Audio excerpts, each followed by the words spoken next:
before we start today's video, I would like to give a huge shout out to Fury Motors in Stillwater, Minnesota. These guys have a great selection of cars and very cool ones as well, just to come check out, let alone buy. The buying experience here has been very great. You can even view that from their reviews online. They have a great selection of used cars and new cars, and just many cars that you can come check out, test drive, and buy for a great price and great value. Please come check these guys out at Fury Motors, because they lend us many cars for our videos and we are great partners with them. Thank you, Fury Motors, very much. Now let's get to today's video.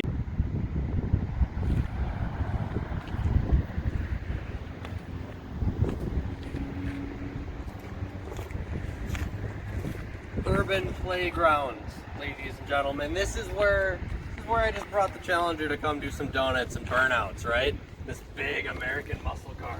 Look at this thing. I'm so excited to start burning rubber. Here, go listen to this thing. Ready?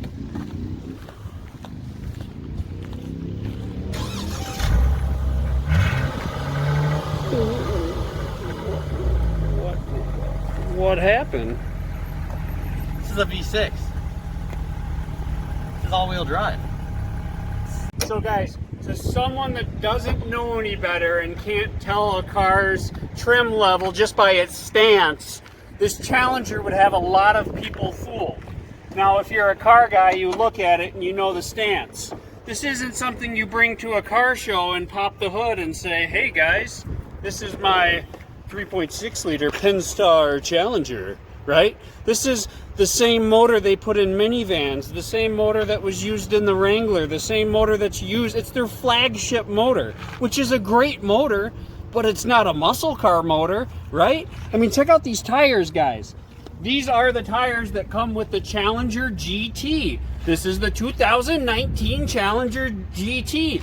Now, if the Challenger RT, if that comes with pizza cutters, this is for deep dish, right? These old girls can cut some pizza. 235, 55, 19. They will slice some pepperoni.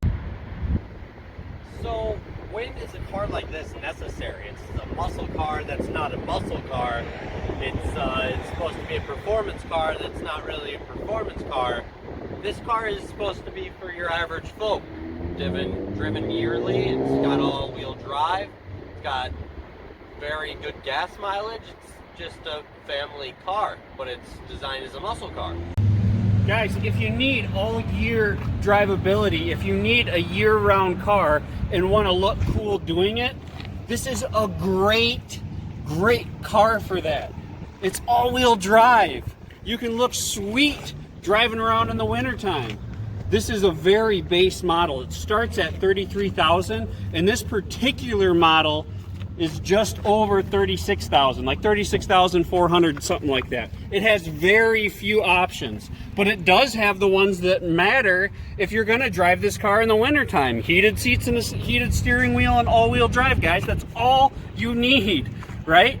Now, Dodge absolutely killed the market when they did this. If you are looking at other coupes that are two doors, that are all-wheel drive, you are very limited until you start talking about the Germans, the BMWs, the Mercedes, the Audis. They have some really cool coupe all-wheel drive cars, but they are also 20 grand more than this for a starting price typically. So Dodge nailed it as far as putting a coupe on the market that most of us can afford.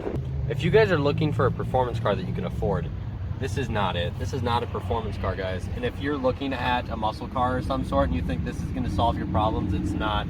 We just hopped out of the V8 Challenger, and this car isn't even the same model. It doesn't feel like it. It's lacking a lot when it comes to power and performance and handling. It's a big boat. You can't really tell that in the other models with the bigger motors because they have the stiffer suspension and they're lower. Where this one, it's very noticeable. It's extremely noticeable that this car is a big car. It is not that fast, and you will be disappointed if you're looking at it for a performance car.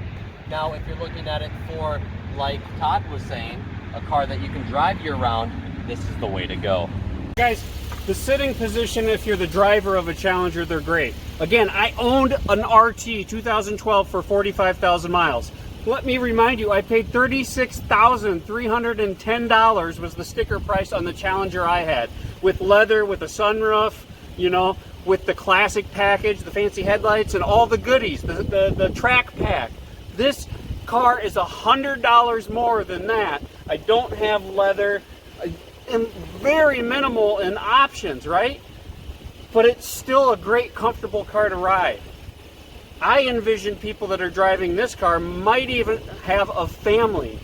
Can you get in the back seat of this car and be comfortable? 6 feet tall. Let's give it a shot. First, you got to take your seatbelt out so you can get back there, right? Can you do this every day? You'd have to put your seat forward. This front seat is where I like to sit right now at 6 feet tall, right? I'm trying to get in the back seat without moving the seat forward. Let's see how it goes. Piece of cake, right?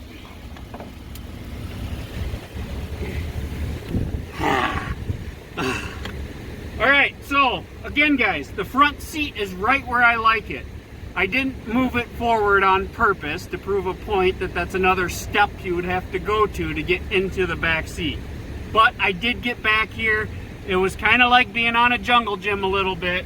And the height of the car, the width of the car, you're very comfortable. If this seat was forward another 3 or 4 inches, I could spend quite a bit of time back here.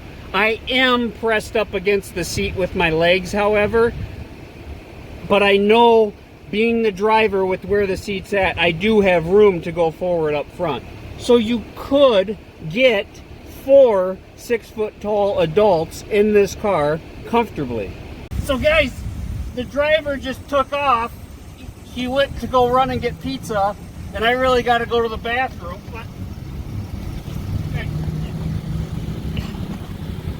Oh. Yeah. I mean, it's a breeze getting in and out of, 6 feet tall. So, talking about this car as a daily driver, we're not even talking about it as a muscle car. I hope that people that use that term in their prior reviews can understand this is not a muscle car. This is a daily driving commuter car. It is great for that. You get decent gas mileage, mid to high 20s, being all-wheel drive. You have enough power where you don't feel like it's an underpowered car, right? The seats are comfortable. You can get 4 adults in the back. Check out how much trunk space we have. You can like hit up Costco like 2-3 times before you even have to unload it, right? There is tons of room in the Challenger.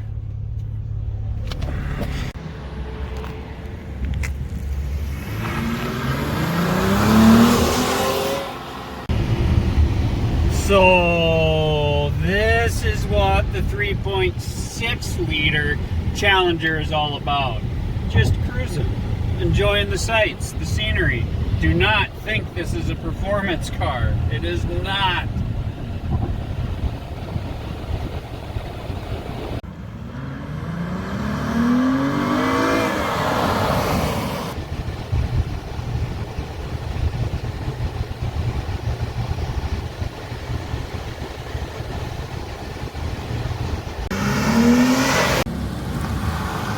So we kind of kept this video short and sweet for a couple of reasons. One, because we have now reviewed 2 Challengers and there's not really a whole lot different between the interior and exteriors of them other than, you know, minimal changes in performance. So let's talk about why this Challenger would be good and why it wouldn't be. This car would not be good for somebody looking for a performance car that they can afford. They're better off going to a used car. If you want a new car, you might want to go to the Camaro or the Mustang.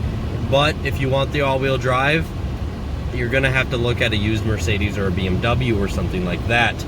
Now let's talk about on the daily driver basis. On the daily driver basis, this thing is great. Great in the winter, it'll be great in the summer, gets good gas mileage, all-wheel drive, must for winter, and it's got plenty of trunk space, a reliable motor, reliable transmission. That's about it, and it has a very comfortable interior. Okay? Yeah, guys. Did I cut you off? No. Oh, so I can talk?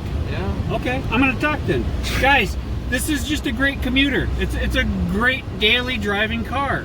like I said, I do believe Dodge nailed the marketplace, putting this in the low 30,000 mile to $30,000 range, right?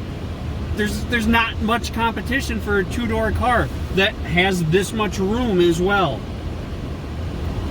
If this is what you need, if this is what you look for, you're looking for, go after it. Enjoy it.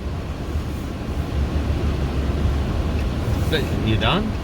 Yeah. I guess he's done. Like something, subscribe somewhere, and let's do this. Yeah, let's do it. I hope you guys liked it. Bye.